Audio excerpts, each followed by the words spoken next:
안녕하세요. 책 읽어주는 남자 채널 북스입니다.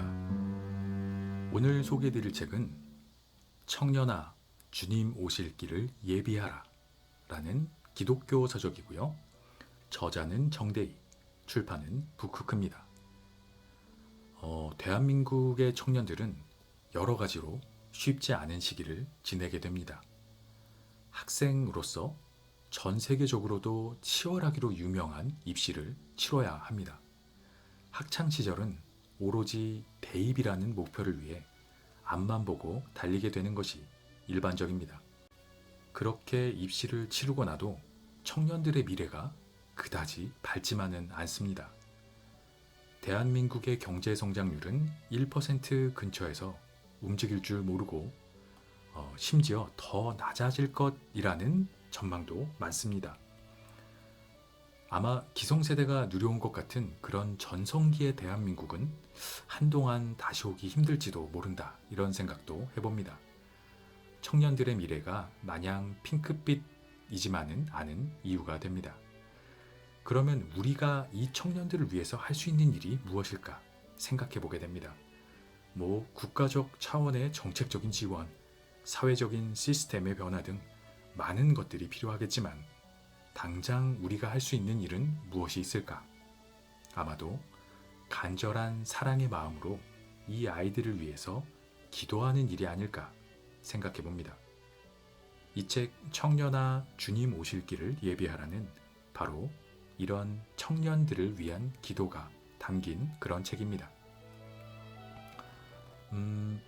이 책 청년아 주님 오실 길을 예비하라는 기본적으로 이렇게 청년들을 위한 설교집이다, 이렇게 생각은 됩니다. 하지만 일반적인 종교 서적이 아니라 굉장히 독특한 이력을 가진 교육자 겸 목회자의 이야기라 흥미롭습니다.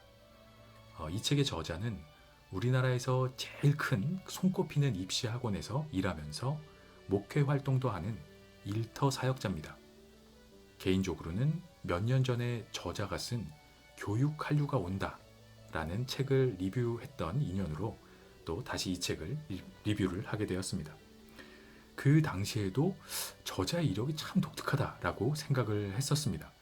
외국계 기업에서 회사원으로 근무를 하다가 그 뒤에 신학을 공부해서 목회자가 되었고, 또 다시 공부방을 운영을 하다가 학원 강사를 거쳐서 학원장까지 되었던 그런 상태에서 그 책을 썼었는데, 그리고 지금은 이렇게 그 대형 입시학원에서 업무와 목회를 병행하고 있는 아주 독특한 이력의 저자입니다. 학원에서 근무하고 있는 저자의 이런 특이한 이력과 맞물려서 책의 내용들이 수험생들의 입장에서 굉장히 공감이 가고 힘이 되도록 쓰여 있습니다. 특히 대입을 준비하는 수험생들에게 큰 울림이 있을 책이다라고 생각이 됩니다. 인생의 힘겹고 어려운 시기의 학생들, 그리고 청년들에게 힘이 되고 위로가 되는 메시지라고 생각이 됩니다. 어려운 시기를 헤쳐나가는 그 친구들에게 보내는 응원의 메시지이자, 궁극적으로는 인생의 방향을 어디로 잡아야 하는지, 삶의 우선순위를 어디에 두어야 하는지 그런 이야기를 해주는 책입니다. 본문 중에서 제가 그런 부분을 발췌해서 읽어봐 드리겠습니다. 여러분들은 사명자로서 지금 이 세상에 있는 것입니다. 여러분의 공부나 업무는 여러분만 잘 살고자 하는 공부나 업무가 결코 아니라는 것입니다. 결국 여러분이 지금 하는 공부나 업무를 통해서 자신의 삶을 성장시키는 것을 넘어서서 이웃을 살려내는 사명자가 될 것입니다. 이는 결국 대한민국을 살려낼 것이고 세계를 살려낼 것입니다. 여러분이 공부나 업무를 통해서 어떠한 결과를 냈느냐가 중요한 것이 아닙니다. 이렇게 이야기를 하고 있습니다. 일반적으로 수험생들에게 보내는 메시지랑은 조금 결이 다를 수 있죠. 이렇게 이 책 청년아 주님 오실 길을 예비하라는 학생과 청년들에게 전하는 삶의 목표와 사명에 대한 이야기가 아주 강하게 와닿는 책입니다. 물론 삶의 의미라는 것이 당연히 그렇듯이 꼭 수험생이나 청년에게 국한된 이야기가 아니기 때문에 모두에게 자신의 삶을 돌아보게 하는 그런 이야기입니다. 열심히 앞만 보고 달려가던 사람들에게는 어디로 가고 있었는지 삶의 방향성을 다시 한번 생각하게 하는 메시지를 던져줍니다. 각자가 살고 있는 삶의 현장에서 어떻게 살아가야 하는지 명확하게 길을 제시해주는 책이라고 생각이 됩니다. 꼭 수험생들이나 청년들에게 전하는 메시지라고 그렇게 제한하지 않아도 한 권의 설교집 또는 기독교 서적으로서의 완성도도 굉장히 높습니다. 많은 연구와 자료조사 그리고 정성이 들어간 아주 잘 쓰인 책이다 라고 생각이 되고요. 개인적으로도 새로운 사실을 많이 알고 배우게 되었습니다. 기독교인으로서는 아주 탄탄하고 훌륭한 한 편의 설교를 듣는 그런 느낌이다. 이런 느낌을 받게 되는 책이었고요. 종교적인 내용을 떠나서도 삶에 도움이 되는 좋은 이야기와 메시지 그리고 지혜와 지식을 얻을 수 있는 그런 책이라고 소개해드리고 싶습니다. 그 본문 중에서 제가 그런 부분을 조금 발췌해서 읽어봐 드리겠습니다. 그 토라라는 저 율법에 대한 이야기인데 읽어봐 드리겠습니다. 토라에 실린 율법의 계명은 613가지입니다.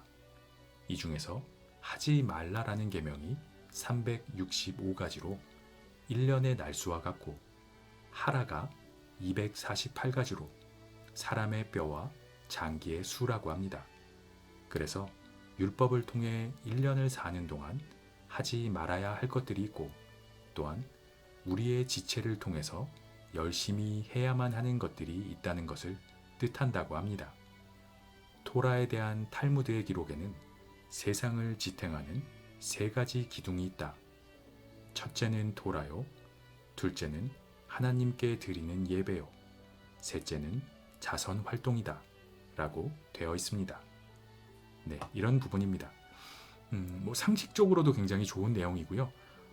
굉장히 설교적으로도 탄탄한 이런 데이터들이 많아서 좀 좋았다고 생각이 됐습니다. 개인적으로는 책의 뒷부분에 있는 청년들을 위한 기도가 아주 인상적이었습니다. 입시학원에서 일하고 있는 저자의 상황이 아주 구체적이고 공감 가는 기도 제목을 만들어낸 것 같습니다. 아마 수험생과 청년들에게 가장 필요하고 가장 힘이 되는 내용들이 아닐까 싶습니다. 대한민국의 모든 청년들을 위해서 해주고 싶은 기도이기도 합니다.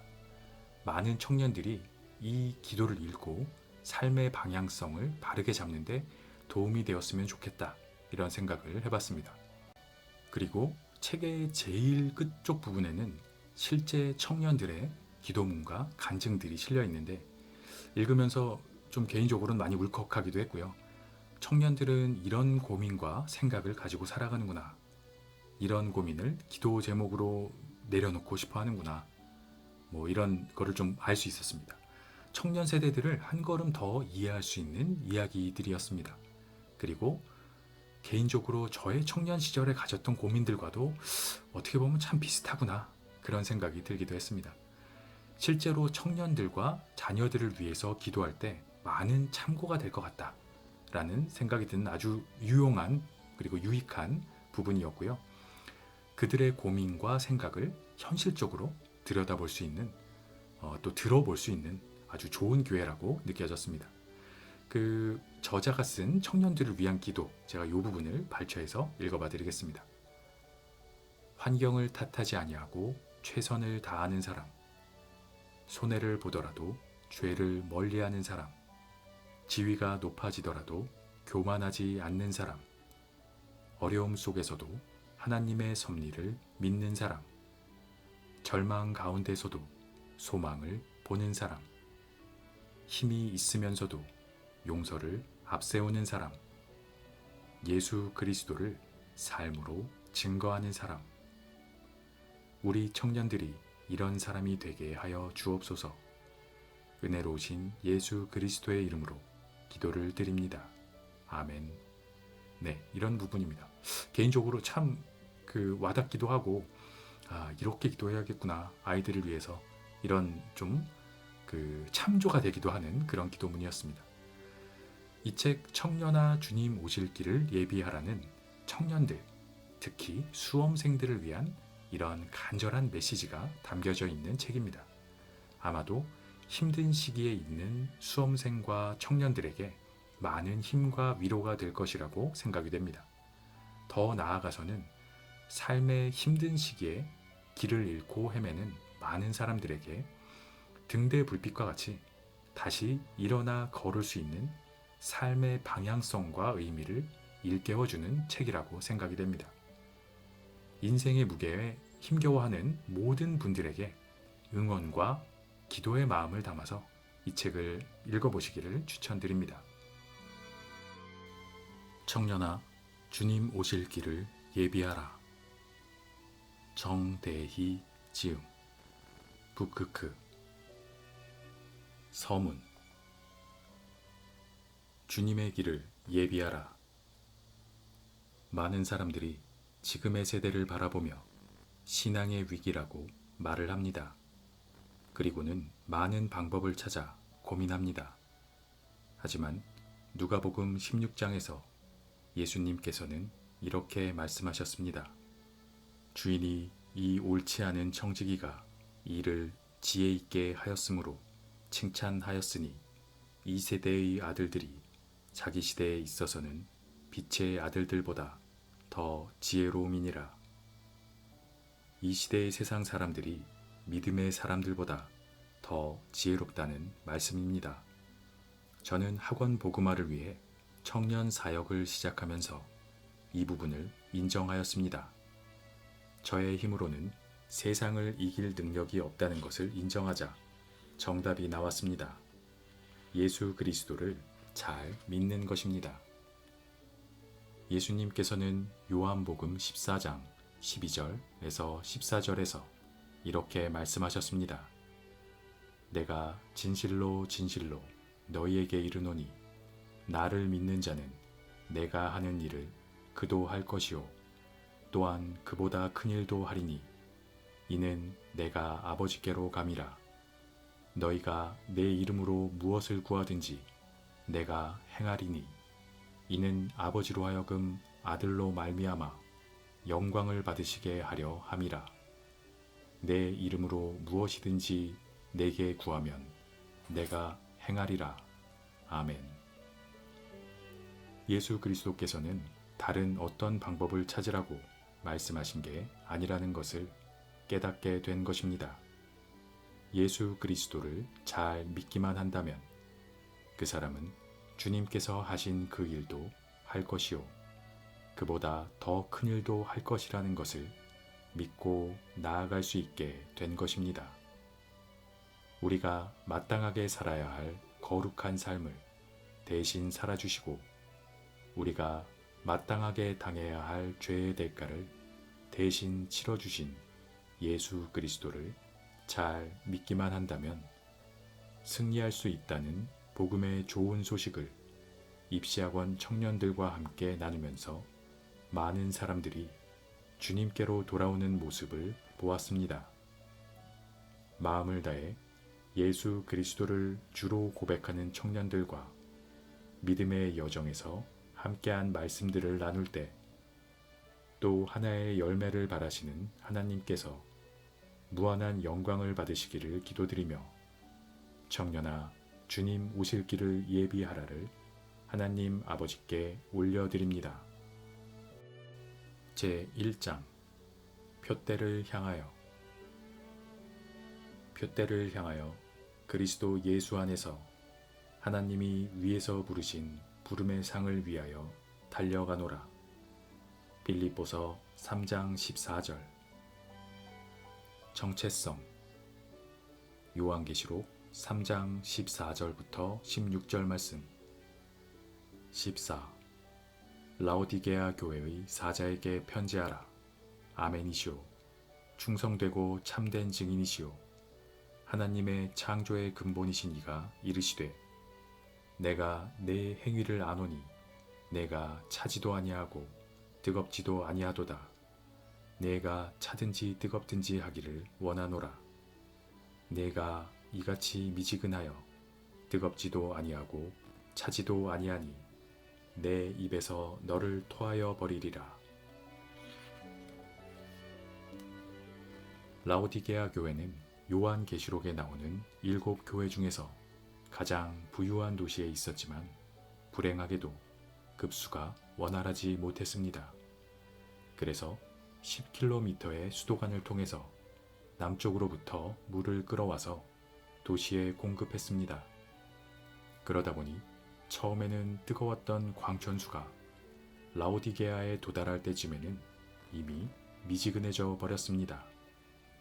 게다가 이 도시는 황제 숭배의 중심지였을 뿐만 아니라 제우스와 아스클레피오스를 숭배하는 우상 숭배의 중심지이기도 했습니다. 이렇듯 아멘이시오 충성되고 참된 증인이신 예수 그리스도를 믿는 라오디게아 교회의 신자들은 매우 부유하고 강력했지만 그들의 신앙은 뜨겁지도 아니하고 차갑지도 아니한 미지근한 상태였던 것입니다. 가슴을 뜨겁게 하는 뜨거움도 없었고 마음을 시원하게 하는 시원함도 없는 미지근한 상태에서 그들은 그들의 신앙에 만족하고 있었습니다.